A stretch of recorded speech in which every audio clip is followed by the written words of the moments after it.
por supuesto que no nos podemos ir sin antes hablar un poquito de nuestras cápsulas de Piensa Verde.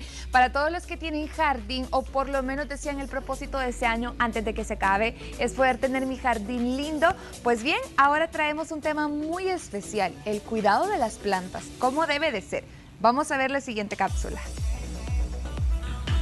Y hoy nos hemos trasladado al vivero Santa María. Hoy vamos a hablar acerca del cuidado de las plantas. Si usted no tiene idea de cómo hacerlo, no se preocupe porque Luis nos va a contar. Así que vamos.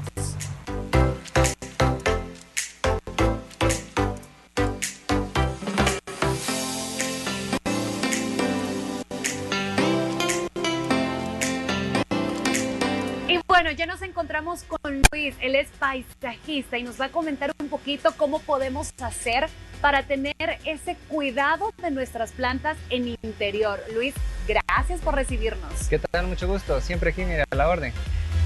Vaya, dentro de las plantas de interior nosotros tenemos dos variedades, así como en general. Unas son las que tienen floración y la otra es la que solo tenemos unas hojas llamativas. Entonces, esto es importante conocerlo porque nos va a definir qué cantidad de luz requiere. Por ejemplo, esta que tiene una hoja bien oscura, nosotros al conocer que ella, con esta oscuridad, cualquier tonalidad de luz que ella quiera, ella lo va a recibir. Entonces yo la puedo ubicar en lugares más oscuros. En cambio, una planta que ya es con floración, puede ser en este caso un anturio o una monja blanca, hay que ubicarla en un lugar donde tenga más luz porque eso nos va a estimular la floración. Muy bien. ¿Cuál es el cuidado que debemos hacer? Además de la luz que tenemos que tener, el cuidado, ¿verdad?, de colocarlas en un espacio, ¿qué más necesitan?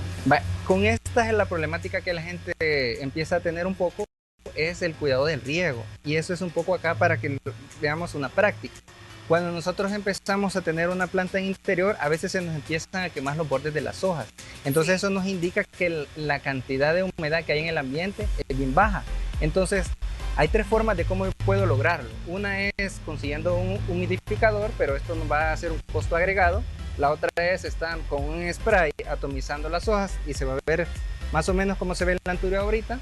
Pero estas formas, una es muy cara y la otra requiere mucho tiempo. Entonces hay una forma que yo puedo hacer en que coloco una capa de cascajo, dejo una cama de agua y lo que hago es colocar la maceta sobre el cascajo para que tenga un leve contacto, pero que no esté directamente en el agua. Entonces lo que va a pasar es que la evaporación que vaya sucediendo del ambiente me va a generar esta humedad y me va a refrescar la planta. Esa es una de las formas.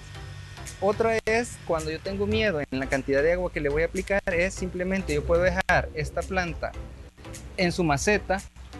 Obviamente esto no lo puedo hacer en bolsa, lo hago en la maceta y lo que pasa es que por capilaridad empieza a subir el agua, la puedo dejar unos 30 minutos y no hay problema. Posteriormente yo la retiro, escurre el exceso de agua y de esta forma yo controlo la cantidad de agua para que la planta no se me pudre. Son 30 minutos, entonces lo que se debe hacer, pero en la maceta. Sí, con maceta. Obviamente aquí en la bolsa no me va a funcionar porque no tiene los orificios en la parte inferior. Ok. ¿Qué sucede si además de que se ponen amarillas en los bordes, así como que ya se están quemando, si se empieza a caer?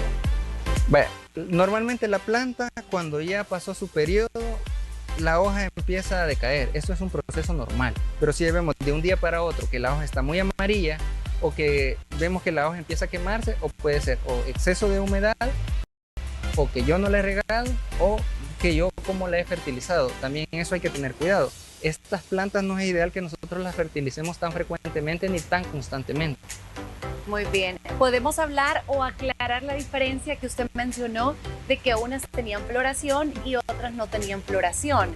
Sí, vaya, en plantas de interior son pocas las variedades que yo puedo conseguir que me genere floración. Toda planta que me genere floración va a necesitar más luz.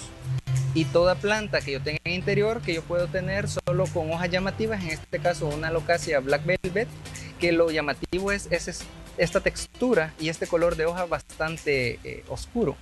Entonces esas son las dos grandes diferencias que nosotros tenemos. ¿Qué otro tip tenemos que tomar en cuenta al momento de adquirir nuestra planta interior? Vale, otro tip que les puedo brindar es, por ejemplo, si usted ve estas hojas, están un poco manchadas. Y a veces puedo yo asumir que estas manchas es un problema que yo vaya a encontrar en la planta. Pero lo que sucede es que nosotros al regar con el agua del chorro a veces tiene demasiado cloro. Entonces lo ideal es que yo en una cubeta deje una buena cantidad de agua, 48 horas si no está directo al sol, y de esta forma se evapora el cloro, para que cuando yo riegue la planta, esta no me genere este tipo de manchas. Ah, y esa cubeta la tengo que dejar en sombra. Si la dejo en sombra, si no tengo lugar en sol, son 48 horas. Pero si yo tengo área soleada, la puedo dejar 6 o 8 horas y de esa forma se evapora el cloro. Bueno, ya escuchó, ¿verdad? Todos estos tips que son súper interesantes para alargarle la vida mucho más a nuestras plantas. Luis, muchísimas gracias. A la orden, un gusto. Nosotros así vamos a continuar con más de hoy.